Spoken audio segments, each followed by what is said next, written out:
Again, let us consider the statement made by the Honorable Elijah Muhammad to the Honorable Louis Farrakhan. Brother, Allah has made me to take his place among the people. I am making you to take mine. Now here I want you to put your personal thoughts about this statement aside. Here's my question to you. What do you think the Honorable Louis Farrakhan's understanding of this statement is? Given that all three men, Master Fard Muhammad, the Honorable Elijah Muhammad, and the Honorable Louis Farrakhan is mentioned in this statement, the importance of understanding each of them is paramount. Such an understanding enables us to seize opportunities associated with the incoming world of peace and advanced wisdom, which is also known as the kingdom of God.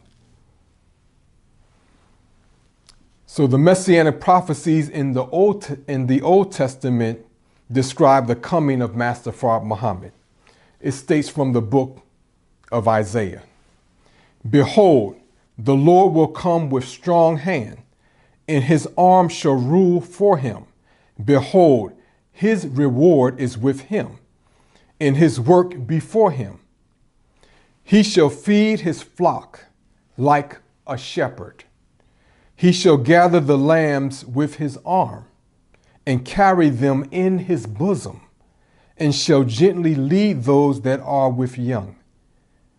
Who hath measured the waters in the hollow of his hand, and meted out heaven with the span, and comprehended the dust of the earth in a measure, and weighed the mountains in scale, and the hills in a balance? Who have directed the Spirit of the Lord, or being his counselor, have taught him? With whom he took counsel, and who instructed him, and taught him in the path of judgment, and taught him knowledge, and shewed to him the way of understanding? Behold, the nations are as a drop of a bucket, and are counted as the small dust of the balance. Behold, he taketh up the isles as a very little thing." Now notice that the Almighty Lord comes to gather his sheep. As with the prophecy in the book of Ezekiel, chapter 34, this is a similar prophecy of the fulfillment of Allah's promise to Abraham, and that he would come to redeem Abraham's seed after they have suffered in bondage in a strange land at the hand of strangers for 400 years. The questions that Prophet Isaiah raises confirm the independence of the Supreme Being. So this great God who comes must demonstrate his knowledge of the universe. Considering aspects of Master Fard Muhammad's potential as the Supreme Being, Mother Tainetta Muhammad states, "The Honorable Elijah Muhammad has taught us that his divine teacher, Master W.D. Fard Muhammad, is capable of creating a whole new galaxy, a whole new universe and worlds, while we are constantly contending one with another for a place in Satan's world in the possessions of material gain in this world's life." So later in this message, we intend to address the identity of Satan, because people use Satan all the time, even in a cavalier sense, where we want to bring a picture of Satan to the forefront. Now, these terms, universe and galaxy, are not used by most people in general conversation. These terms may even be foreign concepts to most people, especially today.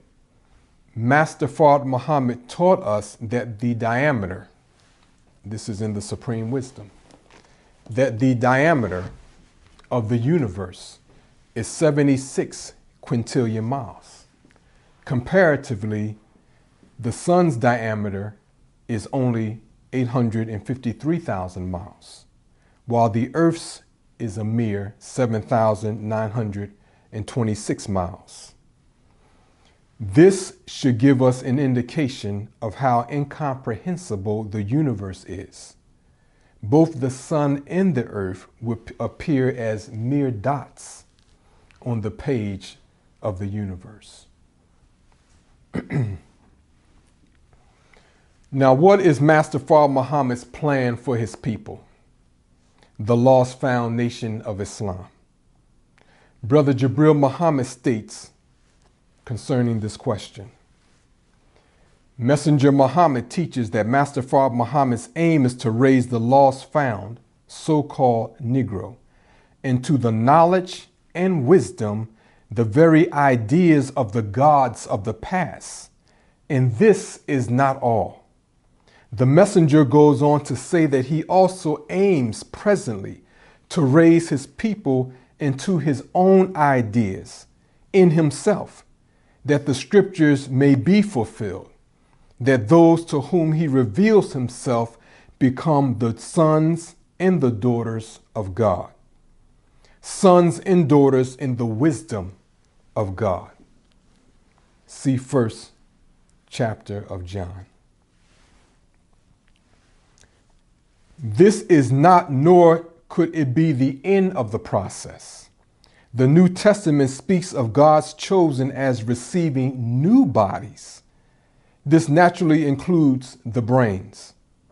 He aims not only to reveal his ideas for the present creation of the universe, but also to give to man the nature and the creative wisdom to produce creative ideas as the father of civilization. This is what was prophesied that God would make this is what was prophesied, that God would make man like himself. He aims to make the nation of righteousness who will rule in the hereafter with the potential knowledge of producing and bringing into action or existence that which he has been able to produce. We call this ideas. He aims to make each one into a God. Well, humanity is not left out of the blessings of Master Fard Muhammad's coming. As indicated in the scriptures, it is through the lost found nation of Islam that the nations of the earth are to be blessed. Now, of course, the synagogue of Satan wants no one to believe in Master Fard Muhammad. Pursuing a relationship with Master Fard Muhammad means that we will cease being used as tools and slaves for the synagogue of Satan. So in its effort to keep humanity enslaved to its false concepts and despicable values,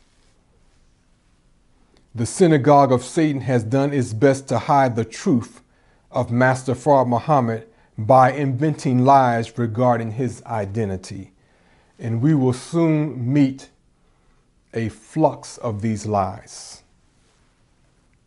as they begin to launch their attack against the Messiah in the lost found nation of Islam.